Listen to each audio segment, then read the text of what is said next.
Take roll and call the meeting in the service order. Margaret Gentile. Here. Emily Britt, Here. Paul Nelson, Here. Jack Manick, Here. and Brad Howe. We're all here. We have a quorum.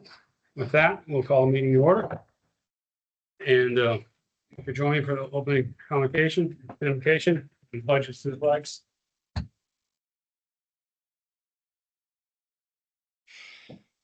Hey, Kyle, we thank you for your love and care for us. We thank you for the great community you put us in, the opportunity we have to serve you. We pray that all we do tonight will be done in order and service to our community will be done for your glory, your honor. We pray these things in Christ's name. Coming to the pledge to the U.S. flag. I Pledge allegiance to the flag of the United States of America and to the republic for which it stands, one nation, under God, indivisible, with liberty and justice for all. Texas flag. Honor the Texas flag. I pledge allegiance to thee, Texas, one state, under God, one and indivisible.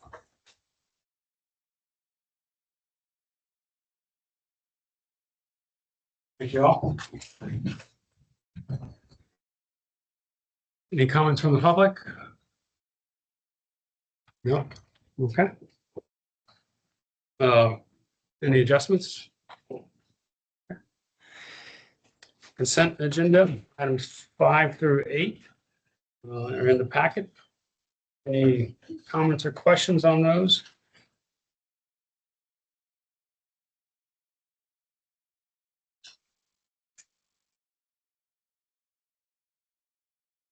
Okay, I make a motion to approve consent agenda items 5 through 8. Second. all in favor, say aye. Aye. Any opposed? Motion carries. Okay. And that takes us to our regular agenda, item 9. Brian, I think that's yours. Yeah, I'll cover 9 through 17. Y'all. So I'll get through it quick. All right, first, item 9 is to accept the qualification statements, bonds, oaths of office, and affidavits of current director for directors Hout, Unit, and Costello. So we did have the canvas election or the canvas results meeting last week. We canvassed the results of those elections. We had both Brad and Jack were reelected, and then we had the new director elected, Tom Costello, who's here today. And so now that we have canvassed those results, we can take action to accept the qualification statements, bonds, et cetera. And then we will perform the oath for Tom, and then he will be able to participate in the remainder of the meeting. I don't typically do the full oath for our returning directors. Y'all sign the oath, which meets your legal requirement. Questions or discussion on item number 9? Does it make a difference if you were appointed and then elected? Because you said reelected. Well, when you're seated, I'm sorry. Yeah. All right, need a motion to approve item number 9. Motions. Okay. Approve. A second. Motion second. Any further discussion? All those in favor signify by saying aye. Aye. Any opposed? Motion carries. All right, I will conduct the oath. And you go for by Thomas or Tom? Tom. All right. You would stand, please, sir, and we'll administer the oath. At the end, just say I will or I do. Do you, Thomas Costello, solemnly swear or affirm that you will faithfully execute the duties of the office of Director, Montgomery County Bank number 7 for the state of Texas, and with the best of your ability, preserve, protect, and defend the Constitution and law of the United States and of this state, so help you God? Congratulations. Thank you. Come have a seat. Paul, thank you very much for all your service to the board over the years. I know it's been, how long have you been on the board? Trying to think. Somebody might know. I was thinking I was the second time, so 5 years, 6 years. Yeah, on behalf of Woodlands Water and 7, we wanted to give this plaque to you. It says, our sincere thank you and appreciation for exceptional leadership and dedicated service to Montgomery County Municipal Utility District number 7. Dates of service are December of 2018 through May of 2026. It's pretty close. Yeah. And I was on a few other MUDs before that. And you've worked in the water industry for what, probably 50 years? Boy, yeah, close to 50. That's sad. But I've been very lucky that in most of my life had been revolved around the water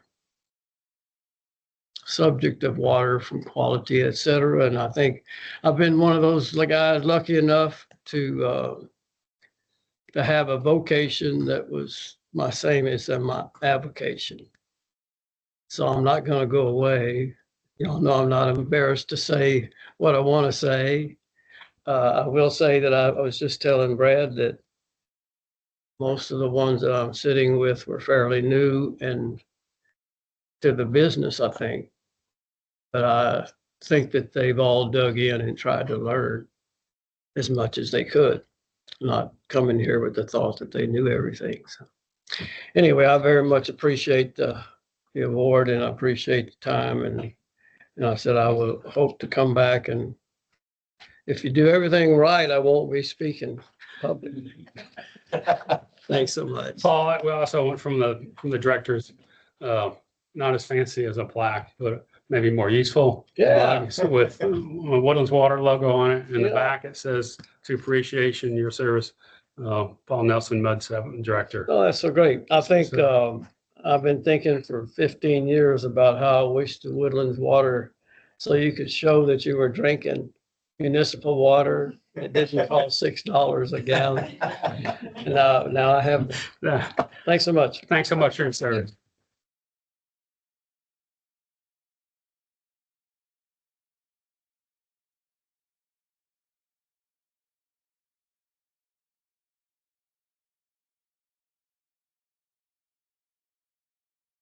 I think you're seated now. Come on up and you can participate in the remainder of the agenda.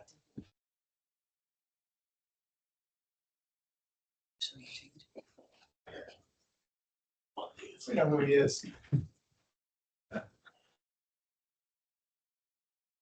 Welcome, Tom. Thank you. Item number 10, elections not to disclose certain personal confidential information of our directors. We did receive those forms for each of our directors elected for the 2026 through 2030 term. That keeps their home address, phone number, social security number, all confidential. That's allowed by the Public Information Act. We have a motion to accept those documents under item 10. Motion, we have a second. I second.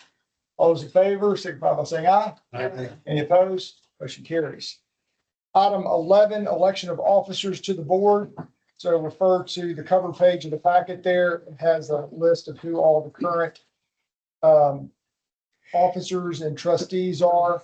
You know, we can handle this however y'all would like. We obviously have a vacancy for assistant secretary treasurer that at a minimum we need to fill. We can go through each of these offices separately, or y'all have vast majority of your board that is still the same. So if you want to keep your other positions the same and nominate for the vacancy, we can do that as well. Up to the board. Oh, Brad, you want Yeah. to continue to be the president in addition to the trustee? So I'm open if somebody else wanted to be president. I'm willing to step aside, but if nobody else, I shouldn't say that. If that you would prefer me to remain, I'm willing to remain. So anybody else has thought about it? I'd like to see you continue as president. I'm willing to do it if you want to step aside. It's up to you. Okay, so I'm not doing the other. So if you want it, speak. If you're fine doing it, continue to do it. It's up to you. Just a way to offload you if you need a little bit more time to spend as a trustee. Or do a vote on one at a time? Well, if you're the trustee, though, you have to be the president. No, you don't, no. You don't? No, Okay, that's- I see. They can be, you can be trustee, not be president. We have a nomination then for president. Any other nominations? Not, nominations are closed. All in favor, signify by saying aye. Aye. Any opposed? All right, that covers president. Vice President, Marta, you are currently vice president. Do we have a nomination for vice president? I'll nominate Marta. I would like to continue to. Okay, we have a nomination for Marta. Any other nominations? Not, nominations are closed. All in favor of Marta, signify by saying aye. Aye. Any opposed? Motion carries. Next, secretary. So that's where the work is. You got to sign those documents. Emily is currently secretary treasurer. Do we have a nomination for secretary treasurer? No.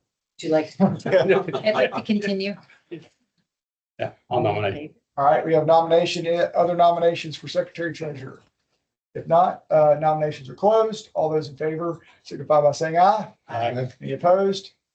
Carries. Assistant secretary treasurer, Jack, you are currently assistant secretary. Then we have a vacancy. We normally have two just in case our secretaries, not able to be in attendance and there's something that needs to be signed. So, if Tom would be willing to serve as an additional assistant secretary, and if Jack is willing to continue to serve in that role, then we can consider a nomination for those positions for assistant secretary treasurer. If you're willing, I'll nominate Paul or Tom and Jack. Shouldn't look at the paper. All right, any other nominations? Nominations are closed. All in favor signify by saying aye. Aye. Any opposed? Motion carries. All right, that will take us now to appointment of trustee and alternates. So Brad is trustee, Emily is first alternate, Marta is second alternate. Do we have a nomination for trustee? Brad. Okay. Any other nominations? Not, nominations are closed. All in favor signify by saying aye. Aye. Any opposed? Motion carries. Next is first alternate. Emily is first alternate. Do we have a nomination for first alternate? I'm on. I'd like to continue. All right. Any other nominations? Not, they're closed. All in favor signify by saying aye. Aye. Any opposed? Carries. Next, second alternate, Marta. Nomination. I'll nominate. Nomination, any others? If not, all those in favor signify by saying aye. Aye. Any opposed? Motion carries. All right. Got that taken care of. Item 13, district registration form. That's an administrative document that's filed with the TCEQ, has factual information about the district, including who the directors are, what their terms of office are, and their officer positions. We've obviously updated some of that information today. So we need a motion to authorize us to complete that form and file it with the TCEQ. So moved. Motion in a second. Second. All in favor? Aye. Motion carries. Next is the local government officer list. So we need to update that to now reflect that Tom is a director on the board. Do we have a motion on item 14? I make a motion. And a second, Marta? All in favor? Aye. Motion carries. 15, the training requirements. So Tom, in your materials there's a memo regarding training for the Texas Open Meetings Act and the Public Information Act. You can go to, there's a link on the memo where you can go to the AG's website and watch 2 1-hour videos, one for public information, one for open meetings. When you complete that, there's a certificate of completion for each course. You can send that to Shelley, and that will evidence that you've completed your training. The good news is you only have to do it once throughout your entire term as a director. So I can't say the same thing about the later training we talk about, but for this one, you do it once and that satisfies your requirements. No actions necessary there. Item 16, conflicts disclosure reporting requirements. So there's also a memo in your packet, Tom, that addresses potential conflicts.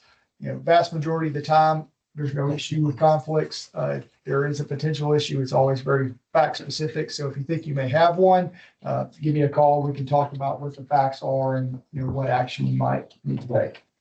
So no actions required there as well. Item 17, this is actually for all directors. Changes in cybersecurity and artificial intelligence training requirements for directors. So there's a memo in the packet that goes over that. Shelley will also email y'all an electronic version to where the hyperlinks are active and you have to type in all the, question marks and equal signs and all that to be able to get to the website. basically, you may recall, everybody except for Tom, a couple of years ago, we talked about cybersecurity training, but you didn't have to do it unless you used a district computer system for more than 25% of the time for your service as a director. Well, and so we talked about, well, if you access the district's Wi-Fi system, would that qualify you if you're using the Google Drive? And the recommendation then was, look, if you think you might qualify, just go ahead and watch it and satisfy the training requirement. But for a lot of directors, especially outside the Woodlands, it didn't apply and they didn't have to watch it. The legislature has changed the requirements, and now all directors are required, regardless of whether they have access or use a district computer system, now have to take cybersecurity training. So the same training we talked about before, just now it's mandatory. And now there's a second training requirement that the legislature has mandated, and that is the artificial intelligence training. And that training uses the old metric for cybersecurity, that you have access to the computer system, all that stuff. So, kind of use your best judgment, similar to what we talked about before for cybersecurity. If you think you might hit that threshold for usage, go ahead and complete the training for both. Now, what's different on this training versus the training for PIA and open meetings, it is not a one-time deal, it's annual. So you have to complete it each year, and the first compliance deadline is the end of this August. So I would suggest go ahead and get it completed sooner. Tom, I forgot to mention, 90 days is the deadline for your training. Again, I would say just do it sooner rather than later. But the cybersecurity and the artificial intelligence training deadline for the first completion is the end of August, and then it's annually thereafter. There is no certificate of completion for these, according to some directors who've already completed it already. So we're going on the honor system. So send an email to Shelley, letting her know that you've completed one or both of the trainings, and that will evidence your compliance for this current fiscal year. That's all I have on training. Happy to answer questions if you have them. Right, that's it. I'll go ahead and hand it back over to you, Brad. Just one question. Yes, sir. 2 oath of office in here. We have to execute both of these. Yeah, we have two originals. Okay, thanks, Brian. Yes, sir. So on the item 18, normal business, Chris, you got the monthly update? We have a couple items today. The first is that in your packet between pages 19 and 34 is the Woodlands and GRP monthly operations report. There's no violations, no major expenses that occurred that were unexpected during the month. You'll see on page 20 towards the top, surface water, groundwater blend is off slightly. It's 52% groundwater to 48% surface water. We try to keep it around 50-50 for the fiscal year. So throughout the year, it's going to fluctuate a little bit, but we're going to get back on track. A couple of updates on quick projects y'all have asked about before. One is on page 26, the Woodlands Division at the top of it, Woodlands Division disinfection byproduct study. We have the final study. It's been wrapped up. Comment period ended May 15th. Just confirmed with Aaron, so he's going to give me that final study. I'll get it to Eric, and he can pass it to y'all to review. The other item is on page 23 at the bottom. This is the owner's advisor for wastewater plant 1. This is something Aaron will go into a little bit here in a little bit with his project plan presentation, but the owner's advisor project was approved by the trustees last week. And that is going to be a repair in place option only for wastewater plant 1. And so what they're going to do is essentially come up with a tiered replacement strategy of the plant over a 20-year period. And then also look at re-rating the facility to see if it actually needs to go up, down, sideways, whatever the right sizing the facility may be. So that was approved last month or last week, and that will take roughly 12 months to complete. And there will be a couple all mud meetings about halfway through to bring you up to speed, and one at the end just to kind of explain everything. Then we're going to come back, seek direction from y'all, and then put that information into the project plan for next year. So year-long process, but y'all will definitely be involved as well as the rest of the MUDs over the next 12 months. That is all I have, except for passing it to Aaron. Do you have any questions on the report? All right, moving on to presentation, which is a presentation on paper. Starting on page 35 of y'all's packet is a PowerPoint presentation, well, it's a PowerPoint as well as on the paper. Of our 10-year project plan update for, Can I yes, stop? I mean, so I'm trying to figure out where this was. So are you on item 19 and this is the 10-year plan rather than the Woodlands Division budget? yes. So, yeah, so 19 is not needed. That's actually next month's item. So what we've been doing is, like the trustees, we've been including this project update on 18. As far as the update on projects and everything else. 19 is not happening. Correct. That budget will come next month. That's just an error on the agenda or Yeah, it should have said, 10-year plan. Yeah, okay. I didn't notice that on the trustee. I went back and checked and it was the same. So I thought, okay, but I just want to make sure. Did we get that reflected that we didn't talk about the budget this month? Yeah. We talked about the 10-year plan, Plans, yeah. not the Woodlands Division budget. Okay.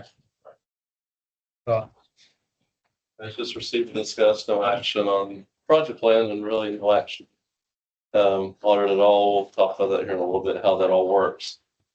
But every year, as far as the Woodlands Division budgeting process for the coming fiscal year, which in our case we have FY27, we update the 10-year project plan, and a lot of people refer to it as the CIP and other entities.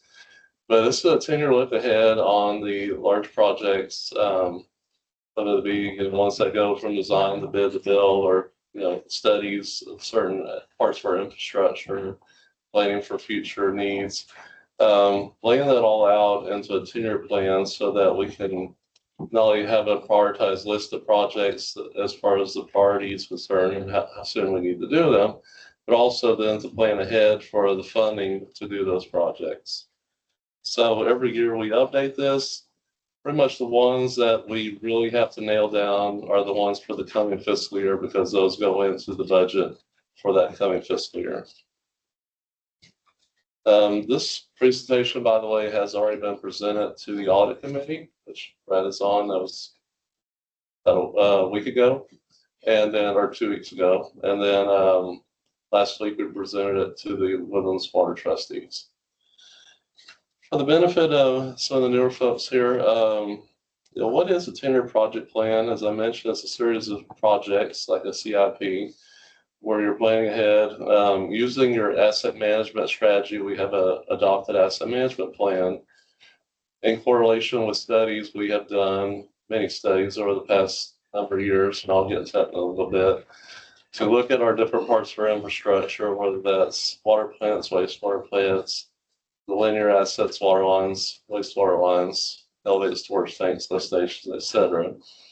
And determining, what kind of condition they're in, what kind of longevity that they have, what we could do in the future to either keep them running as they are in rehabilitation work, or to outright replace them if they get to that point.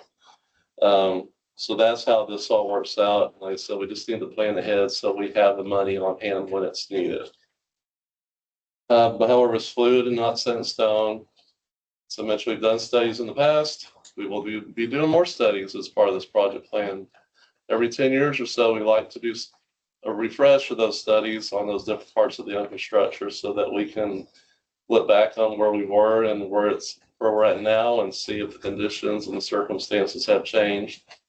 Sometimes you just have failures in the system that come out of the blue, and that reprioritizes things as well.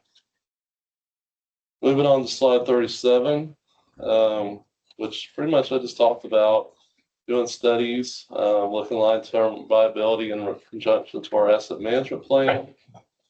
Moving on to slide 38. So this is just kind of a snapshot of a variety of the different studies that we've done in the past few years. Of course, the infrastructure, water wells, like storage tanks, the wastewater system, AC water line condition-based assessment, and so on. Get into a little bit more detail on those. Go to the next slide, 39. you can see, and then this is even not all inclusive because I just kind of ran out of room on the slide. But you can see for the most part, most of the projects that did result from studies over the past few years, where you have a heading depending on what type of infrastructure it is. Top bullet being a study that was previously performed. Second bullet is typically a study then that we have planned as a follow-up somewhere in the 10-year project plan. And then below that, you'll see a series of 6-digit number codes which correspond to the projects in the 10-year project plan and how those are all laid out. So you can see that we do a lot of homework, a lot of analysis with consultants and in-house with our operators and maintenance staff to make this project plan and do it in a way that makes sense as the needs come up for the infrastructure. So how do we see? I had 40. Okay, yeah. So slide 40. So how do we fund these projects when they come along? Well, as the wholesale operator, we take in revenue from water wastewater rates, and then that goes to 3 main places: operating fund, emergency reserve, and the debt service reserve, which currently we have some bonds from 2017 that we're paying off the debt reserve, the debt on, and you have to have the reserve in place.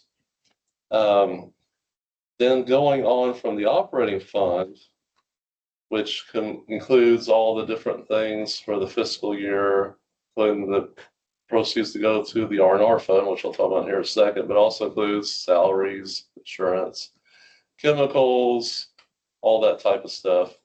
And Chris will talk about that next month. How do you decide how much to put in the emergency reserve? By resolution, there's a resolution that was done to create the R&R fund and kind of define the emergency reserve, and it states that it's supposed to start at $2 million and increase every year by the engineering CPI.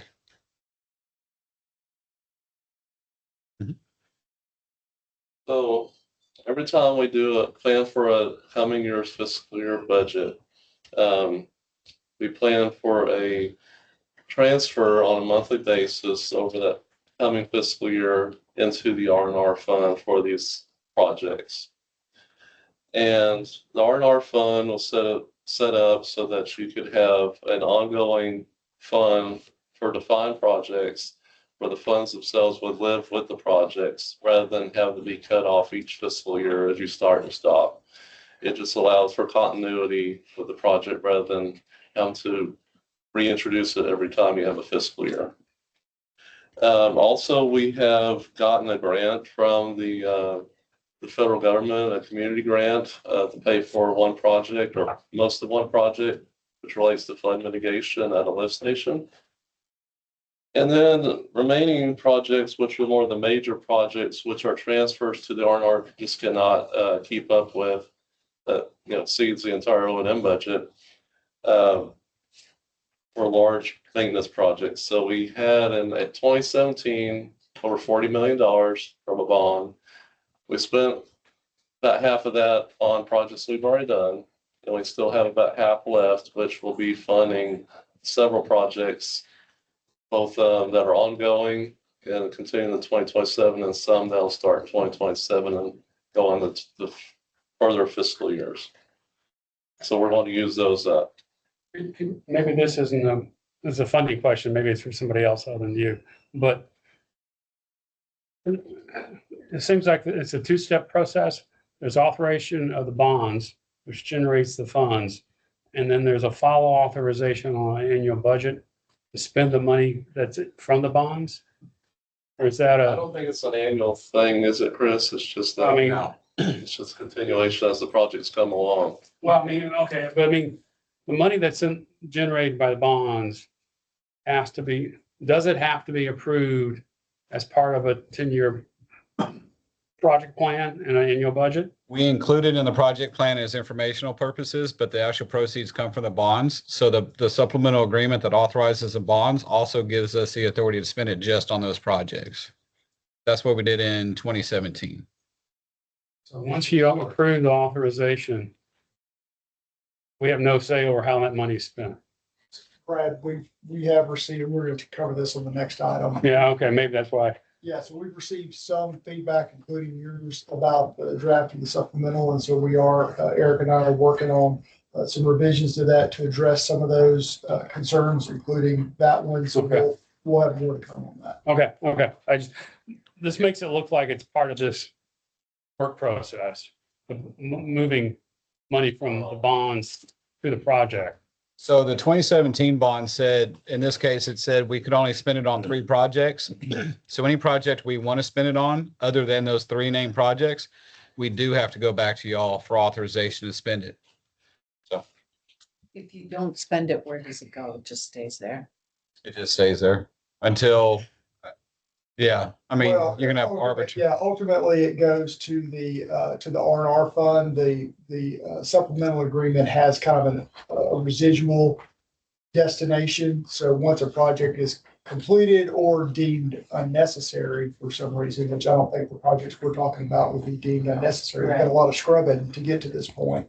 But let's say we get lucky and the costs come in lower than what's anticipated, residual funds would go to the R&R account, the refund and rehabilitation account for future projects that would then flow into the annual budget that's approved by the trustees for the River Authority.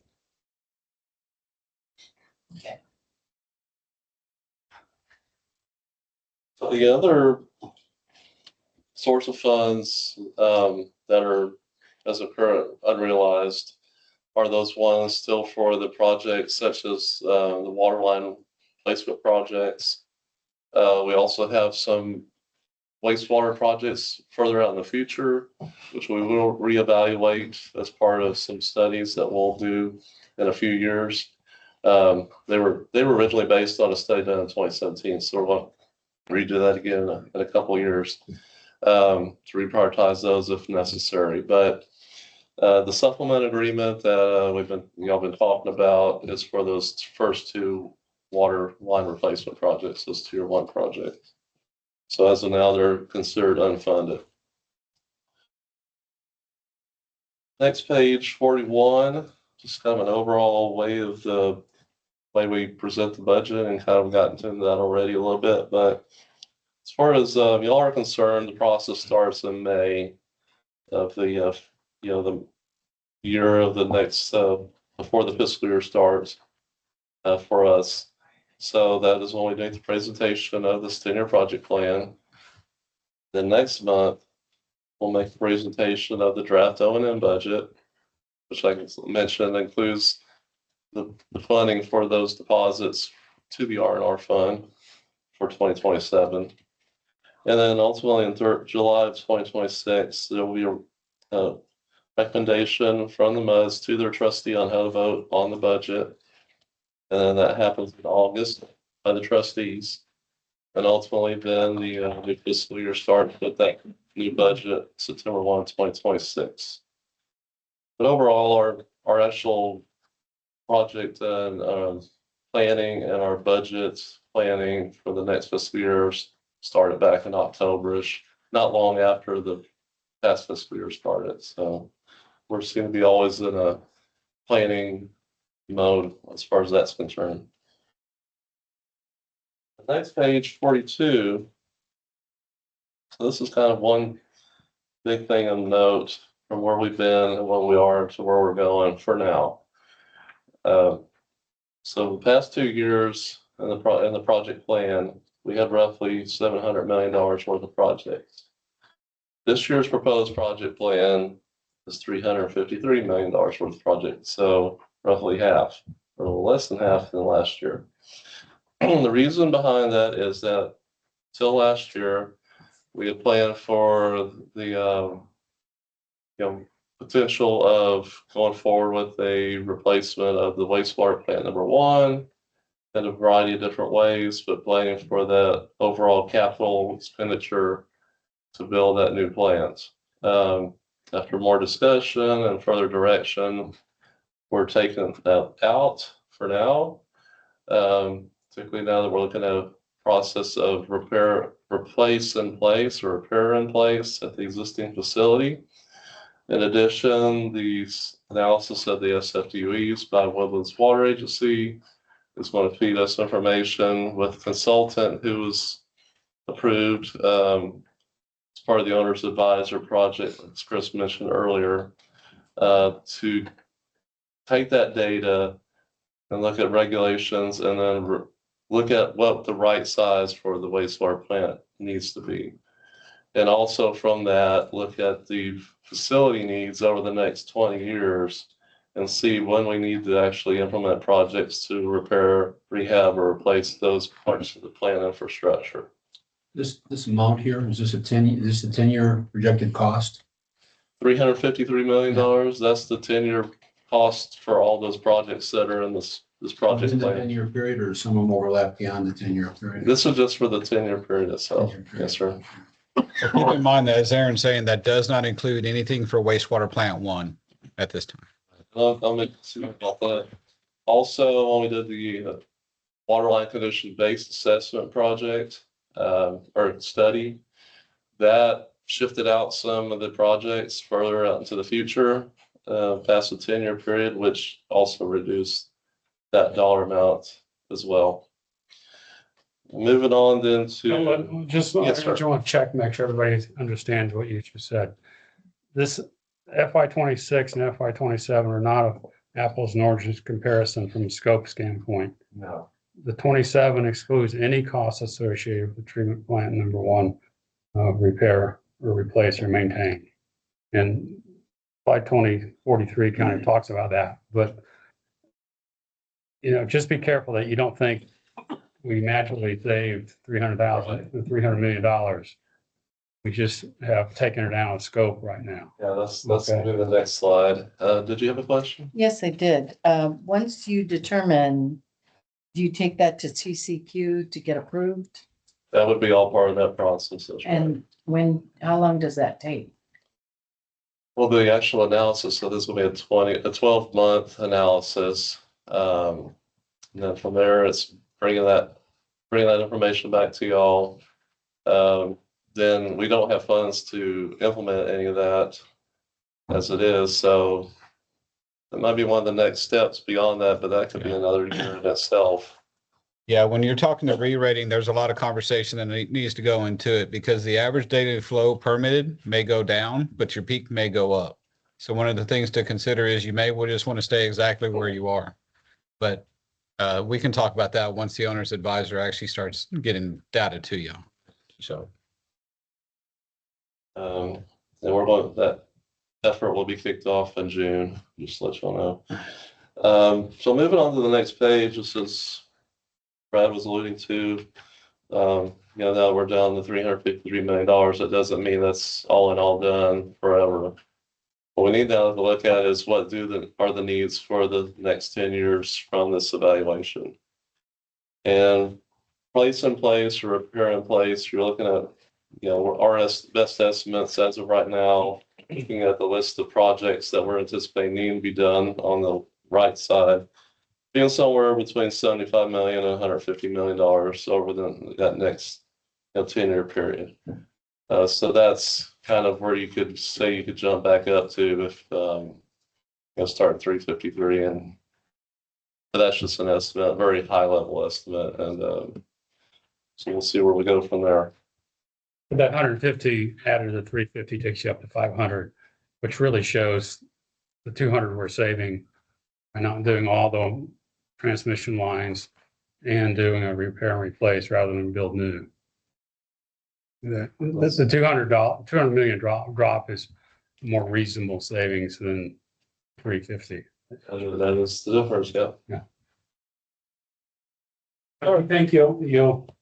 For aeration basins 1 and 2, you'll go all the way through the Corello process before you kick off the update designs to those aeration basins.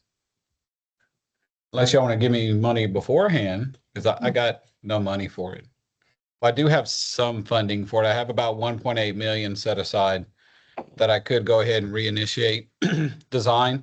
But that also goes back to the re-rating. Right now, they're designed for 7.8 and 18 MGD. If the collective MUD say, no, we need to re-rate it to 6 average day flow and 24 peak, the design's worthless, has to be redone entirely. So safest bet's probably to wait to the end. None of the 2017 bond money is allocated towards those. The original 2017 bond money was allocated to it, but then through the whole strategic planning process of the last 5 years, that those funds were reallocated to South Shore and other projects, South these Shore filter higher project. priorities. Yeah. Main project, that's right. So after this is a list of the projects in different slides that were started in FY 26 and will continue in the 27 and possibly in the 28, or we'll start in 27 and move forward. For sake of y'all's time, I know you have a lot on your agenda. All this was discussed in a very detailed discussion at the trustees meeting. That video is available on the YouTube channel. So I do have 2 projects I want to just go real quick, and those are the ones on 45 and 46. Those are the town center water line replacement project, and then the Woodlands Parkway water line replacement project. So those were the 2 that were identified as tier 1 projects from that water line condition-based assessment. So Havens Town Center was already under design from before then, and is covered by R&R funds for design. However, beyond that point, we have no funds left to get land acquisition for easements or construct that project. Woodlands Parkway water line replacement, we have no funds whatsoever to design or build that project or getting easements we need. So that is what is being reflected in that supplemental agreement that's being considered currently. Beyond that, for the most part, everything else project-wise is covered by either R&R funds, those 2017 bonds that are remaining, or that one that's covered by that community grant from the federal government. But does anybody have, Paige, are there any specific questions on those projects from there onto page 64 or 63 rather?